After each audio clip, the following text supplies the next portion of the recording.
उसको कोई ऑप्शन नहीं दिखा। और आप देख सकते हैं यहाँ पे ये मेरे को स्क्रैच है जो उसी दिन आया है मेरे हाथों पे, जब उसने मुझे लिफ्ट से निकलते। रुको जरा, सबर करो। Flashback. What happened to anybody out there? And thank you.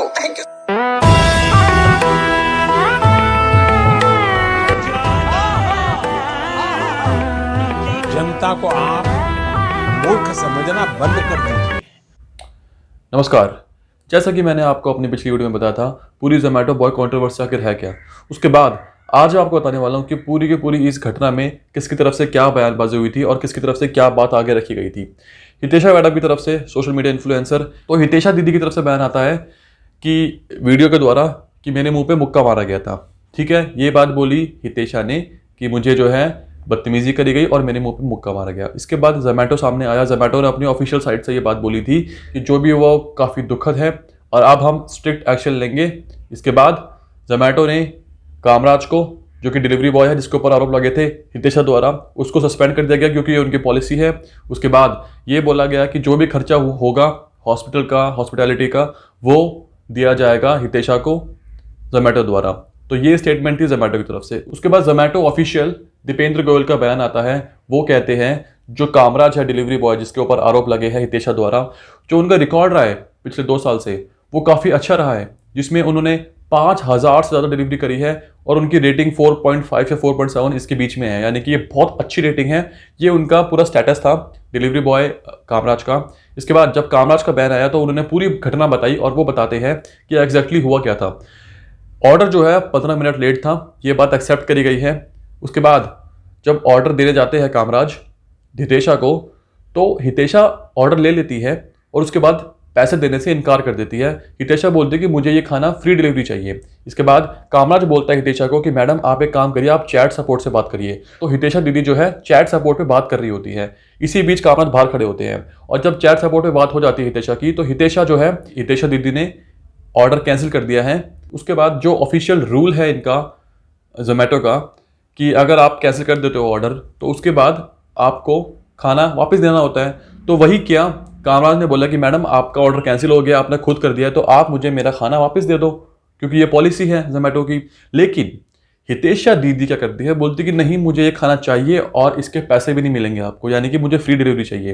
लेकिन कामराज बोलते हैं कि मैडम आपने कदो कैंसिल हो गया ऑर्डर, अब आपको मुझे ये पैकेट वापस करना पड़ेगा। लेकिन वो करती नहीं है पैकेट वापस। हितेशा बोलती है कि नहीं मैं नहीं दूंगी पैकेट। उसके बाद कामराज बोलता है कि भैया अब कुछ नहीं होने वाला है, यहाँ से मुझे ना पैसे मिलने वाले हैं ना पैकेट मिलने वाला है, तो मैं वापस चले जाता हूँ। जब वो जा ही रहा होता है तो उसके बाद हितेशा दीदी जो है उनके ऊपर आरोप लगाती है। ये सारी स्टेटमेंट है कामराज की जो उन्होंने इंटरव्यू में दी है कि हितेशा दीदी जो है उनके ऊपर बोलती है कि तुम नौकर हो और ये वो फालतू की बातें होती है। उसके बाद हितेशा जो है सैंडल फेंक के मारती है कामराज को। ये बात बोली है कामराज ने स्टेटमेंट में कि हितेशा दीदी जो है सैंडल फेंक के मारती है। उसके बाद अपने आप को बचाव करने के लिए जो कामराज है वो ऐसे से कर देता है, मतलब अपना फेस कवर कर लेता है। और इसी बीच कामराज ने बोला कि हितेशा की जो फिंगर में रिंग थी वो उनके खुद की नाक में लग जाती है और वो अपने आप को खुद ही चोटिल कर लेती है। ये स्टेटमेंट आया था कामराज का। और एक बात मैं आपको बता दूं, स्पेशली टू हितेशा, अगर वो देख रही है मेरी वीडियो, की जब मुक्का पड़ता है ना तो स्वेलिंग होती है नाक पर। और आपकी पूरी वीडियो में जो आपने बनाई थी वो वीडियो और जो आपका इंटरव्यू था उसमें कहीं भी नाक में स्वेलिंग नहीं है। और आपको अगर पावर देखनी है पंच की तो आप UFC देखो। UFC में आपको पता लगेगा कि पावर होती क्या है पंच की और पंच लगने के बाद थोपड़ा कैसे बिगड़ जाता है। अब मैं आपको बताता हूँ प्रूफ है मेरे पास कुछ जो आप तक पहुँचना बहुत ज़रूरी है। तो पहले आप इस वीडियो को देखो। Zomato order was late and I was talking to the customer Few moments later. and I am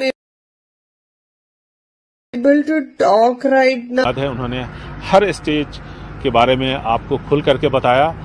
आपकी चोट लगी है, हाथ में चोट लगी है और इन्होंने सर आप अंगूठी भी देख सकते हैं इस अंगूठी से चोट लगने का मुझे कहीं से भी कोई ताल्लुकात नहीं लगता है। आप ध्यान से नोटिस कीजिए, इसके पूरे एजेस एकदम ब्लंट हो गए क्योंकि ये 5-6 साल पुरानी अंगूठी है। देखा आपने, दीदी ने बोला अपने लेटेस्ट इंटरव्यू में कि उनके हाथ पे चोट लगी है, लेकिन जो उनके पहले वाली वीडियो थी उसमें उनके हाथ पे चोट नहीं थी। वाह दीदी वाह, कमाल करते हो आप तो। इसके साथ साथ और भी प्रूफ है। अभी जो लेटेस्ट इंटरव्यू हुआ है दीदी का, हितेशा दीदी का, सोशल मीडिया इन्फ्लुएंसर का। तो उन्होंने उसमें बोला कि उनकी जो रिंग फिंगर है उसमें आप देखो कुछ एजिस भी नहीं है, ये 5 साल पुरानी रिंग है, इसके एजिस जो है ब्लंट हो चुके हैं। ये बोला है दीदी ने। लेकिन रुको जरा, जो वीडियो थी उसमें जो उनकी फिंगर की रिंग है वो अलग है। इसके दो पहलू हो सकते हैं, या तो उनके दोनों हाथों की दोनों फिंगरों में अलग अलग रिंग है, या फिर जो वो दिखा रही है अपने लेटेस्ट इंटरव्यू में वो जो रिंग है वो ब्लंट वाली दिखा रही है, लेकिन जो दूसरे हाथ में उन्होंने रिंग पहनी हुई थी जिसमें शार्प एजिस थे वो नहीं दिखा रही है। यानी खुद को बचाने के लिए दीदी 50 चीजें बोल रही है कि ब्लंट है, मेरा ये हो जाता, वो हो जाता, दिस ब्ला ब्ला ब्ला। यानी कि विक्टिम कार्ड अभी तक रुक नहीं रहा है, लेकिन अब लोग समझ चुके हैं, लोगों को पता लग गया कि सच कौन बोल रहा है, झूठ कौन बोल रहा है। सच्चाई लोगों के सामने आ चुकी है। मैं ये नहीं कह रहा हूं कि आप हितेशा को हेट दो या हितेशा को कुछ उल्टा सीधा बोलो, नहीं, ये नहीं करो। आप कामराज को सपोर्ट करो, क्योंकि इस वक्त कामराज को आपके सपोर्ट की बहुत ज्यादा जरूरत है। I can see the pain in eyes of Kamaraj, जब उनकी आंखें झूठ नहीं बोलती है यार किसी की, ठीक है, और वो आंखों में वो दर्द, वो पेन साफ दिख रहा है कि कौन सच बोल रहा है, कौन झूठ बोल रहा है। दूसरी तरफ आपको पता ही है कि हितेशा दीदी एक मेकअप आर्टिस्ट है, तो उनके लिए चीजें काफी आसान होती है। आप समझ रहे हो मैं क्या कह रहा हूं। तो एक तरफ तो मैडम के कल तक 60 के थे, आज 90 के हो गए। जब तक आप वीडियो देख रहे होंगे तब तक उनके 100 के पार हो चुके होंगे। तो यही तो रियलिटी है। एक तरफ दीदी के फॉलोअर्स बढ़ गए, दूसरी तरफ जो कामराज है उनको इतना प्रताड़ित किया गया, जेल से जाना, जेल से फिर बाहर आना, पेनल्टी भरना, इसके साथ साथ जो मेंटल टॉर्चर है वो देखना, और जो एक आम इंसान की, एक मैन की जो एक वो होती है ना आबरू, क्या बोलते हैं उनको, गुरूर, वो टूट चुका है। अब वो इंसान खुद को कभी भी देख नहीं पाएगा उस नजरिए से, क्योंकि इतना ज्यादा प्रेशर, इतना ज्यादा लोड, इतनी ज्यादा जो है बदनामी होना, वो चीजें ना कभी निकल नहीं पाती इंसान के दिमाग से और जहन से। तो ये देखो आप, एक सिक्के के दो पहलू किस तरीके से होते हैं। तो मैंने आपको पूरी की पूरी बात बताई कि कैसे दीदी ने बहुत बार क्या क्या बातें बोली है। पहले कुछ और बोल रही थी कि ये देखो मेरे कट लगा हुआ है, बाद में वीडियो में कट गायब था।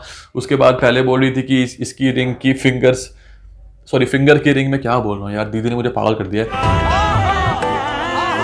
मतलब फिंगर्स की जो रिंग है उनके एजिस ब्लंट है, दूसरी तरफ उनकी जो पुरानी वीडियो है उसमें उनकी शार्प दिख रही है फिंगर की रिंग। तो बोलते हैं कि एक झूठ को छुपाने के लिए 100 झूठ बोलने पड़ते हैं। तो वही सारी बात है। तो पूरी बात मैंने आपके सामने रख दी है। आपका क्या ओपिनियन है मुझे बताओ कमेंट सेक्शन में, और कामराज को सपोर्ट करो, क्योंकि आई थिंक ये सिर्फ लड़कों की बात नहीं कि बॉयज़ के लिए या मेंस के लिए, ये बात है लड़कियों की। अगर लड़कों ने सपोर्ट किया है गर्ल को कि उनके साथ बुरा हुआ है, इसका मतलब ये नहीं कि वो उस चीज़ का फ़ायदा उठाएगी और उसको एक टॉपिक बनाकर अपने फॉलोअर्स गेन करेगी। एक विक्टिम कार्ड, एक वुमेन कार्ड प्ले करना कभी भी सही नहीं होता, अनटिल एंड अनलेस आप सच में सही कर रहे हो। तो मैं चाहता हूं कि इस मूवमेंट को गर्ल्स ज़्यादा सपोर्ट करें, क्योंकि गर्ल्स के विक्टिम कार्ड जो खेला गया है इसमें, उसकी वजह से ही ये पूरा का पूरा केस अलग दिशा में चला गया है। तो thank you so much for watching the video. कुछ अच्छा लगा आपको इस वीडियो में तो शेयर करना और कामराज को सपोर्ट करना। मैं चाहता हूं कि ये वीडियो ज़्यादा से ज़्यादा लोग देखें, ताकि लोगों को रियलिटी पता लगे कि दीदी ने पहले क्या बोला था और बाद में क्या बोला था। और किसी को कोई हेट मत देना, क्योंकि हेट देने से कोई फ़ायदा नहीं है, बट सही इंसान को सपोर्ट करना वो ज़्यादा ज़रूरी है। तब तक के लिए धन्यवाद।